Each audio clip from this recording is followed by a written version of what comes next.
Hi students, இப்போ நம்ம என்ன பார்க்க போகிறோம் அப்படின்னா force on a current carrying conductor placed in a magnetic field. ஒரு magnetic ஃபீல்டில் நம்ம ஒரு current carrying conductor place பண்ணும்போது அங்கே எப்படி ஒரு force experienced ஆகுது அப்படிங்கிறத நம்ம பார்க்குறோம். ஃபஸ்ட்டு நம்ம புக்கில் இருக்கக்கூடிய டயக்ராமை நான் தெளிவாக எக்ஸ்பிளைன் பண்ணிடுறேன்.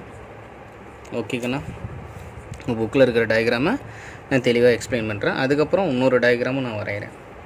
ஃபஸ்ட்டு இங்கே என்ன கால்குலேட் பண்ண சொல்கிறாங்கன்னா, ஒரு யூனிஃபார்ம் அந்த மேக்னெட்டிக் ஃபீல்டில் ஒரு கரண்ட் கேரிங் கண்டக்டர் ப்ளேஸ் பண்ணும்போது நமக்கு ஒரு ஃபோர்ஸ் எக்ஸ்பீரியன்ஸ் ஆகுதுன்னு சொல்கிறாங்க. இப்போ ஃபஸ்ட்டு இதில் மேக்னெட்டிக் ஃபீல்டு உங்கள் புக்கில் கொடுத்துருக்கிறது எல்லாமே இன்ட்டு. அப்போ மேக்னெட்டிக் ஃபீல்டு இன்வெர்ட்ஸில் இருக்குது அப்படின்னு, அந்த பிளேன் ஆஃப் த பேப்பருக்கு இன்வெர்ட்ஸில் இருக்குதுன்னு அர்த்தம். இப்போ இதில் நம்ம என்ன பண்ணுறாங்க அப்படின்னா, ஒரு கண்டக்டரை ப்ளேஸ் பண்ணுறாங்க. இதுதான் இந்த கண்டக்டர். இந்த கண்டக்டர் ப்ளேஸ் பண்ணும்போது இந்த கண்டக்டருடைய லென்த்து எல். ஓகே, அப்போ இந்த கண்டக்டரில் நம்பர் ஆஃப் ஃப்ரீ எலக்ட்ரான்ஸ் இருக்கும். அப்போ அந்த நம்பர் ஆஃப் ஃப்ரீ எலக்ட்ரான்ஸ் ஒரு டெஃபினைட் டைரக்ஷன்ஸில் மூவ் ஆகும்போது அப்போ நமக்கு இந்த கண்டக்டரில் கரண்ட் கேரி ஆகும். அப்போ கரண்ட்டு கேரி ஆகும்போது அந்த கண்டக்டரில் கரண்ட் இப்படி ஃப்ளோ ஆகுது அப்படின்னா எலக்ட்ரான்ஸ் இப்படி ஃப்ளோ ஆகும். Okay, trip to velocity. அப்போ விடி ஒரு வெலாசிட்டியோட எலக்ட்ரான்ஸ் இப்படி மூவ் ஆகும். இந்த கண்டக்டரில் இப்படி ஃப்ளோ ஆகும், கரண்ட் இப்படி இருந்துச்சுன்னா எலக்ட்ரான்ஸ் இப்படி மூவ் ஆகும். அப்போ ஃபோர்ஸ் ஒரு இன்வெர்ட்ஸில் இப்படி டவுன்வர்டில் நமக்கு ஒரு மேக்னெட்டிக் லாரன்ஸ் ஃபோர்ஸு ஆக்ட் ஆகும்.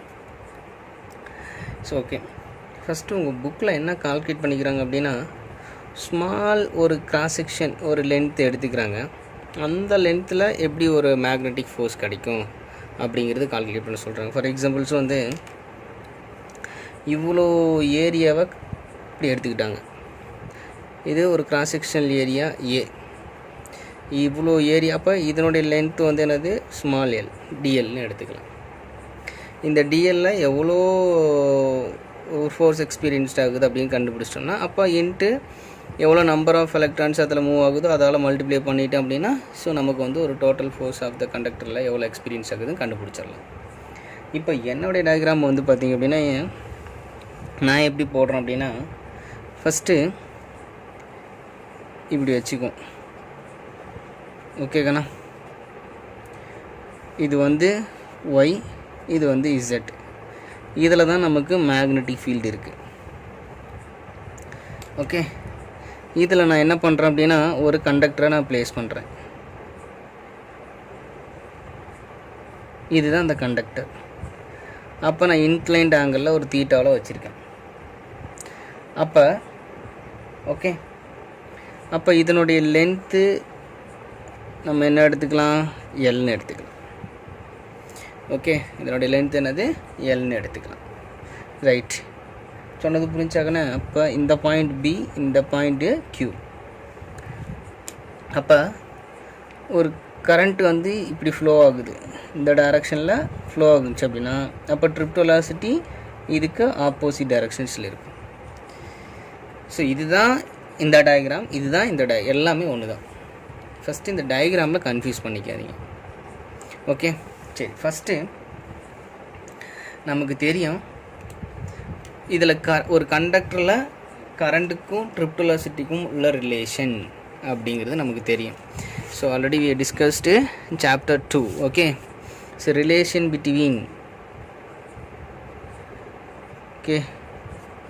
Between current and trip to velocity அப்படிங்கிற ஒரு ஃபார்முலா படிச்சிருக்கோம். ஓகேங்கண்ணா, இதுக்கான ஃபார்முலா நான் ஒரு சின்ன ஒரு ஃபன்னியாக இருக்கும். அந்த ஃபார்முலா I = நாய் வீடு அப்படிங்கிற ஒரு ஃபார்முலா. சரி, என்ன சார் நாய் வீடுங்கிறீங்க? ஸோ இது சிம்பிளாக வச்சுக்கலாங்கண்ணா. நான் இந்த வீடு அப்படிங்கிறது வீடின்னு வச்சுக்கலாம். இந்த relation between current and drift வெலாசிட்டிக்கான ஒரு சிம்பிள் ஃபார்முலா. ஓகேங்கண்ணா, அடுத்தது இது நான் என்ன பண்ணுறேன் அப்படின்னா, நான் கொஞ்சம் எக்ஸ்ட்ரா ஸ்டெப் போடுறேன். இப்போ என்னென்னா, இதுக்குனுடைய மேக்னிடியூட் ஃபார்முலா. இதை நான் போத் சைடு எல்லாம் மல்டிப்ளை பண்ணுறேன். அப்போ மல்டிப்ளை பண்ணும்போது நான் டோட்டல் கண்டக்டர் ஆஃப் லென்த்துக்கு, ஓகே, நான் ஸ்மால் லென்த் ஆஃப் எடுத்துக்கல, நான் டோட்டல் கண்டக்டர் ஆஃப் லென்த்துக்கு நான் எடுக்கிறேன். அப்போ IL equal to NAE VDL அப்படிங்கிறது ஒரு மேக்னிடியூட் ஃபார்முலா எழுதிக்கிட்டேன். ஓகே, மேக்னிடியூட் ஃபார்முலா நான் எழுதிக்கிட்டேன். சரி, இதை வெக்டார் ஃபார்மாக எழுதணும் அப்படின்னா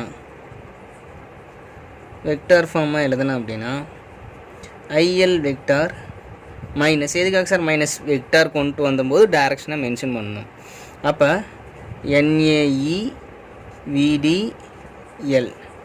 அப்போ என்ன அர்த்தம் அப்படின்னா எலக்ட்ரான் ஃப்ளோ ஆகிற டைரக்ஷனுக்கு அந்த கரண்ட் வந்து ஆப்போசிட் டைரக்ஷனில் இருக்குதுன்னு அர்த்தம். ஓகேங்கண்ணா? Okay, drift velocity of the electron வந்து அந்த கரண்ட்டுக்கு என்ன டைரக்ஷனில் இருக்குதுன்னு அர்த்தம், ஆப்போசிட்டில் இருக்குதுன்னு அர்த்தம். ஸோ இந்த ஃபார்முலா நல்லா ஞாபகம் வச்சுக்கோங்க. ஓகேங்கண்ணா. அடுத்தது நமக்கு ஒரு மேக்னெட்டிக் ஃபீல்டில் வந்து ஒரு சார்ஜ்டு பார்ட்டிகிள் மூவ் ஆனிச்சு அப்படின்னா நமக்கு என்ன கிடைக்கும் அப்படின்னு பார்த்துருக்கோம் அப்படின்னா மேக்னெட்டிக் லாரன்ஸ் ஃபோர்ஸ் கிடைக்குன்னு பார்த்துருக்கோம். மேக்னெட்டிக் லாரன்ஸ் ஃபோர்ஸ் ஆவரேஜாக என்ன ஃபோர்ஸ் கிடைக்கும் அப்படின்னா ஃபோர்ஸ்க்கான formula F vector equal to, okay, minus E into VD vector cross B vector அப்படின்னு கிடைக்கும். சார் அங்கே நம்ம வேறு மாதிரி பார்த்தோமே அப்படிங்கிற யோசிக்காதீங்க. அங்கே என்ன பார்த்துருப்பீங்க அப்படின்னா F equal to Q into B vector cross B வெக்டார்னு பார்த்துருப்பீங்க மேக்னெட்டிக் லாரன்ஸ் ஃபோர்ஸ்க்கான ஃபார்முலா. அதே தான் நான் இங்கேயும் போட்டிருக்கேன். ஒரு மேக்னெட்டிக் அந்த கண்டக்டரில் இருக்கக்கூடிய average magnetic Lawrence force F vector equal to minus C. இங்கே Qவுக்கு பதிலாக நான் சார்ஜ் ஆஃப் எலக்ட்ரான் போட்டிருக்கேன். வெலாசிட்டிக்கு பதிலாக இங்கே ட்ரிப்ட் வெலாசிட்டி ஆஃப் எலக்ட்ரான் இந்த conductor, okay, into magnetic field. So இந்த ஃபார்முலா ஓகேக்கண்ணா, ரைட். இப்போ நான் என்ன பண்ண போகிறேன் அப்படின்னா ஃபஸ்ட்டு நம்ம வந்து ஒவ்வொன்றா நமக்கு தெரிஞ்சுக்கணும். Number of free electron in the conductor for ஏரியாவில் எவ்வளோ இருக்கும் அப்படின்னு பார்த்தீங்கன்னா N equal to N/V volume. Okay, அப்போ N equal to total conductor of the free electron என்ன வரும், N இன்ட்டு V. விங்கிறது என்னது, வால்யூம். அந்த வால்யூமை நம்ம எப்படி எழுதலாம், ஏரியா இன்ட்டு லென்த்து. அப்போ N equal to N into வால்யூமோட ஃபார்முலா NaL. கண்ணா, நான் இப்போ இது எல்லாமே உங்களுக்கு total length of the conductor நான் போட்டிருக்கேன். இன்னொன்று அடுத்தது உங்கள் புக்கில் இருக்கிற மாரி நடத்துகிறேன். இதுவும் புக்கில் இருக்கிற மாரி தான். Okay, right. இப்போ நமக்கு என்ன வேணும் அப்படின்னா ஃபோர்ஸ் வேணும். அப்போ நமக்கு வந்து ஒரு ஸ்ட்ரெயிட் கண்டக்டர்னு இருக்கா. அப்போ அந்த ஸ்ட்ரெயிட் கண்டக்டரோட டோட்டல் ஃபோர்ஸ் அப்படி கால்குலேட் பண்ண போகிறோம். அப்போ டோட்டல் ஃபோர்ஸ் வேணும் அப்படின்னா என்ன வேணும், total force equal to N into average force. Okay, number of free electrons என்னங்கிறது வந்து பார்த்திங்கன்னா நம்பர் ஆஃப் ஃப்ரீ எலக்ட்ரான்ஸ் இந்த கண்டக்டர். இப்போ நம்ம ஆவரேஜாக அப்போ ஒரு எலக்ட்ரானுக்கு எவ்வளோ ஃபோர்ஸ் எக்ஸ்பீரியன்ஸ்ட் ஆகுதுன்னா ஆவரேஜாக எவ்வளோ கிடச்சிருக்கும், minus E into VD vector into B vector. அப்போ எவ்வளோ நம்பர் ஆஃப் எலக்ட்ரான்ஸ் இருக்குது அந்த கண்டக்டர் இருக்கோ அதெல்லாம் என்னால் மல்டிப்ளை பண்ணிட்டா நம்ம டோட்டல் கண்டக்டரோட எவ்வளோ ஃபோர்ஸ் எக்ஸ்பீரியன்ஸ் ஆகுதுன்னு கண்டுபிடிச்சிடலாம். அப்போ F வெக்டார் ஈக்குவல் டு, அப்போ என்னோட வேல்யூ என்னது, NaL. ஓகே, F வெக்டாரோட வேல்யூ என்ன, அப்போ minus E into VD vector cross B வெக்டார்ன்னு இருக்கு. ஓகே, இந்த ஃபார்முலா நான் வச்சுக்கேன். சரி, இதில் நம்ம என்ன ஒரு நல்ல முக்கியமாக கவனிக்க வேண்டிய விஷயம் என்னென்னா, நல்லா பாருங்கள், அண்டர்லைன் பண்ணி காமிக்கிறேன். மைனஸ் NaL VD வெக்டார் அப்படிங்கிறது நம்ம என்ன கண்டுபிடிச்சிருக்கோம் அப்படின்னு பாருங்கள், மைனஸ் NaE VDL. அப்போ N இருக்குது, A இருக்குது, L இருக்குது, மைனஸ் E இருக்குது, VD வெக்டார்னு இருக்குது. அப்போ இது எல்லாமே நம்ம என்னன்னு எழுதலாம், IL வெக்டார்னு எழுதலாம். அப்போ F vector equal to IL vector cross B vector.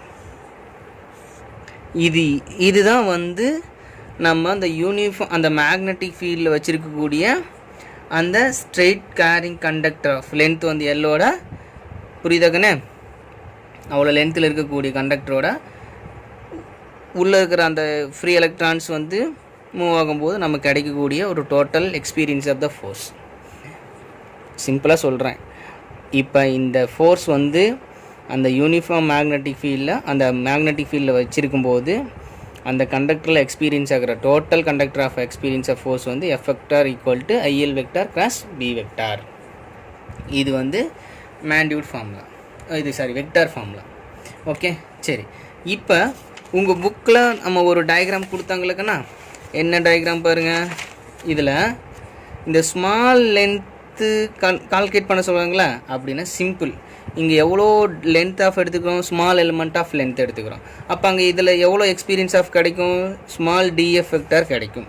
அப்போ சிம்பிளாக அதை ரீப்ளேஸ்ட் அந்த ஃபார்முலாவில் DF வெக்டார் ஈக்குவல் டு, அப்போ ILக்கு பதிலாக என்ன யூஸ் பண்ணலாம், ஐடியல் வெக்டார் கிராஸ் என்னது B வெக்டார். இது ஸ்மால், புரியுதாக்கண்ணே, small segment of length. Okay, அப்போ டோட்டல் கண்டக்டர் ஆஃப் வேணும் அப்படின்னா இப்போ தான் நான் உங்களுக்கு சொல்லி கொடுத்தேன். டோட்டல் கண்டக்டர்னால் அந்த டோட்டல் கண்டக்டரோட லென்த்தோட வேல்யூ வந்து Lன்னு எடுத்துக்கணும். அப்போ total conductor of force F vector equal to I. அப்போ இந்த டோட்டல் கண்டக்டர் ஆஃப் லென்த் என்னது, Lன்னு எடுத்துக்கிறோம். ஓகே, இங்கே Lன்னு போட்டுக்கிறேன், இங்கேயும் Lன்னு போட்டுக்கிறேன். அப்போ IL vector cross B vector. அவ்வளோதாங்கண்ணா, சிம்பிள். ஓகே, சரி. இதை வச்சு நம்ம என்ன பண்ணலாம், மேண்டியூட் ஃபார்முலா எழுதலாமா. மேண்டியூட் ஃபார்முலா எழுதுனா F equal to, okay, cross ப்ராடக்ட்னா BIL சைன் தீட்டா. அப்போ அந்த ஆங்கிள் பொறுத்தும் அந்த மேண்டியூட் அந்த ஃபோர்ஸோட வேல்யூ இருக்கும். அதனால தான் இந்த டயக்ராம் நான் போட்டேன், ஆங்கிளில் போட்டிருக்கேனாக்கண்ணா. Okay, right. இப்போ ஒவ்வொரு ஸ்பெஷல் கேசஸ் கண்டிஷன் நம்ம பார்க்கலாம். Okay, special cases condition. First condition இது நல்லா புரிஞ்சுக்கங்க. இதில் தான் நமக்கு என்ன இருக்குது, மேக்னெட்டிக் ஃபீல்டு இருக்குது. ஓகே, இதில் தான் மேக்னெட்டிக் ஃபீல்டு இருக்குது. இப்போ நான் கண்டக்டரை பேரலாக ப்ளேஸ் பண்ணுறேன். இப்படி ப்ளேஸ் பண்ணுறேன். இதுதான் அந்த கண்டக்டரோட லென்த்து L. இப்போ இந்த பாயிண்ட் B, இந்த பாயிண்ட் Qன்னு வச்சுக்கிறேன். அப்போ பேரலாக வச்ச அப்படின்னா நமக்கு ஆங்கிள் கிடைக்காது, ஆங்கிள் 0 டிகிரி. அப்போ மேண்டியூடுக்கான formula F equal to BIL sine theta. அப்போ தீட்டாவோட வேல்யூ 0 டிகிரி. அப்போ சைன் 0 டிகிரியோட வேல்யூ 0. அப்போ ஃபோர்ஸ் எக்ஸ்பீரியன்ஸ்ட் ஆகுமான்னு கேட்டால் ஆகாது. அப்போ அந்த சார்ஜ்டு பார்ட்டிகல் எப்படி மூவ் ஆகுது, அப்போ அந்த மேக்னெட்டிக் ஃபீல்டுக்கு பேரலாக மூவ் ஆகுதுன்னு அர்த்தம். அப்போ பேரலாக மூவ் ஆனிச்சுன்னா நமக்கு வந்து no magnetic Lorentz force. Okay, பெர்பெண்டிகுலராக மூவ் ஆனதான் நமக்கு என்ன கிடைக்கும், ஒரு ஃபோர்ஸ் வந்து எக்ஸ்பீரியன்ஸ்ட் ஆகும். ஓகே கண்ணா. இப்போ ரெண்டாவது பாயிண்ட் வந்து இப்போ மேக்னெட்டிக் ஃபீல்டு.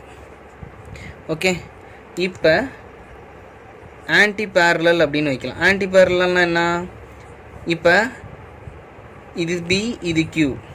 Okay, right. அப்போ அந்த சார்ஜ்டு பார்ட்டிகல் இப்படி மூவ் ஆகுதுன்னு அர்த்தம். அப்படி மூவ் ஆகும்போது அப்போ மேக்னெட்டிக் ஃபீல்டுக்கு ஆன்டி பேரலாக அந்த சார்ஜ்டு பார்ட்டிகல் மூவ் ஆகுதுன்னு அர்த்தம். அப்போ தீட்டா ஈக்குவல் டு 180 டிகிரி. அப்போ சைன் 180 டிகிரியோட வேல்யூ 0 தான். அப்போ ஃபோர்ஸோட வேல்யூ 0. அப்போ இங்கேயும் நமக்கு வந்து ஃபோர்ஸ் எக்ஸ்பீரியன்ஸ்ட் ஆகலை. அடுத்தது மூணாவது கண்டிஷன்ஸ் வந்து பார்த்திங்க அப்படின்னா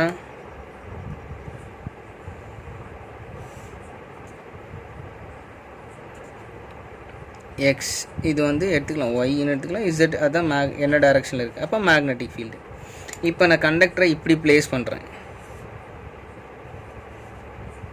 இப்போ புரியுந்தாக்கண்ணா உங்களுக்கு அந்த டயக்ராமு முன்னாடி அந்த உங்கள் புக்கில் கொடுத்துருக்காங்களே. இப்போ தான் மேக்னெட்டிக் ஃபீல்டு இப்படி இருக்குதுன்னு அர்த்தம், அந்த கண்டக்டர் இப்படி இருக்குதுன்னு அர்த்தம். ஓகேவா? அப்போ நல்லா புரிஞ்சுக்கிங்க. அப்போ இதில் வந்து இது B, இது Q. ஓகே, இதனுடைய லென்த்து எல். அப்போ சார்ஜ்டு பார்ட்டிகல் எல்லாமே இப்படி மூவ் ஆகுது. அப்படி இப்போ மேக்னெட்டிக் ஃபீல்டு இங்கே இருக்குது, இது வந்து சார்ஜ்டு பார்ட்டிகல் இப்படி மூவ் ஆகுது. ஓகே, அப்படி மூவ் ஆனிச்சுன்னா கரண்ட் உங்களுக்கு இந்த டைரெக்ஷனில் மூவ் ஆகும். சரி, நான் என்ன கேட்குறேன்னா, இந்த கண்டக்டருக்கு வந்து இந்த மேக்னெட்டிக் ஃபீல்டு எப்படி இருக்குது, பெர்பெண்டிகுலராக இருக்குது. அப்போ பெர்பெண்டிகுலராக இருக்கா, தீட்டா ஈக்குவல் டு 90 டிகிரி. அப்போ F equal to BIL sine 90 degree. அப்போ சைன் 90 டிகிரியோட வேல்யூ 1. அப்போ will be the maximum experience of force என்னது, எஃப் ஈக்குவல் டு பிஐஎல்.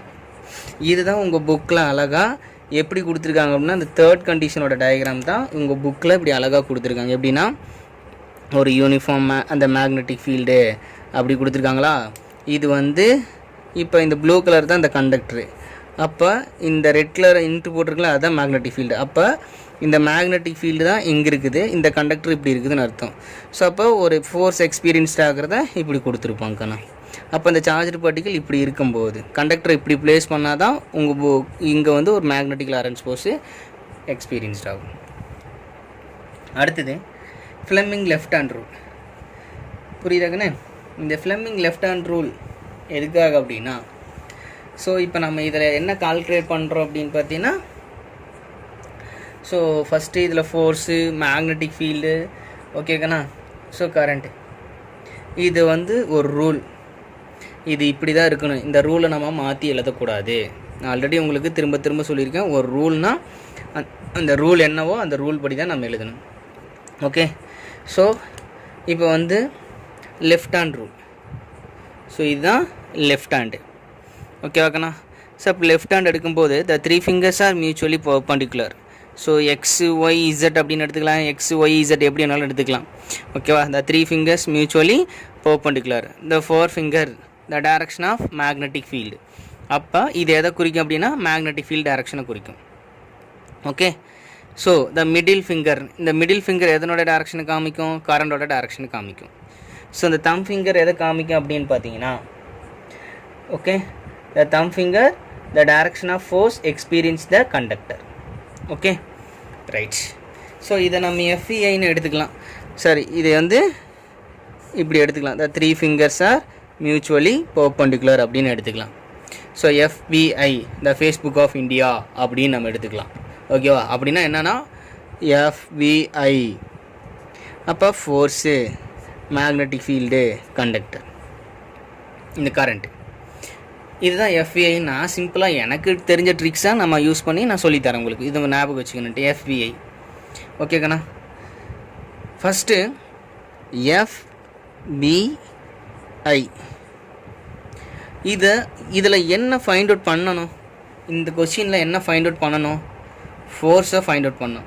அப்போ ஃபஸ்ட்டு எதை சொல்லணும், செகண்ட் எதை சொல்லணும், தேர்ட் எதை சொல்லணும் அப்படிங்கிற ஒரு ரூல், அதுதான் ஃப்ளெமிங் லெஃப்ட் ஹேண்ட் ரூல். இந்த ரூலை நம்ம மாற்றக்கூடாது. அப்போ நான் சொல்கிறேன், இந்த 3 fingers இது மூணுமே இப்போ நான் போட்டிருக்கேன்னா, அப்போ இது மூணுமே ஒரு 3 fingers. இதில் ஃபஸ்ட்டு ஃபிங்கர்ஸ் எதை சொல்லணும் அப்படின்னா 4 finger, இதை தான் ஃபஸ்ட்டு சொல்லணும், the direction of magnetic field. Second அப்போ current, the direction of current. Third தான் நம்ம எதை கண்டுபிடிச்சிருக்கிறோம், ஃபோர்ஸ். அப்போ இதை தான் மூணாவதாக சொல்லணும். அப்போ ஃபஸ்ட்டு இதையே சொல்லிவிட்டீங்க அப்படின்னா அப்போ ரூல் தப்பு. ஓகேவா? எதை ஃபைண்ட் அவுட் பண்ணுறோமோ அதை தான் நம்ம சொல்லணும். ஓகேங்கண்ணா? அப்போ இந்த 3 fingers are mutually perpendicular, the 4 finger of direction of magnetic field, the middle finger of the direction of current, the thumb point வந்து the direction of force experienced by the conductor. That is Fleming left hand rule.